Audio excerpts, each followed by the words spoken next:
नमस्कार. माझं नाव सोनूबाई कदम. कडगुणमध्ये राहते.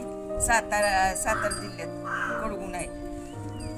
माझी मुलगी अरुणा खारेगावात राहते. तिनं मला वैद्य डॉक्टरचं मला औषध दिले. तेव्हापासून मला वाज उठाय बसायला यायला लागले, चालती वाईज गुरांचं बघते इकडं तिकडं.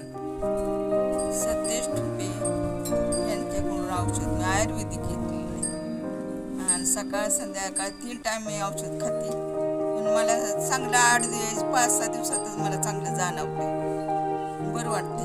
फरक पडलाय चांगला. मग महिना 2 महिने घेतलं तर किती फरक पडला.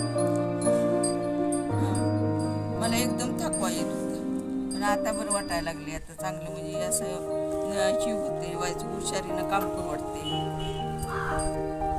आणि डॉक्टर बी रोज बिचारा माझी चौकशी करणार, बाबा बरं आहे का, काय फरक आहे, सगळं विचारते. तर माणूस चांगला आहे डॉक्टर.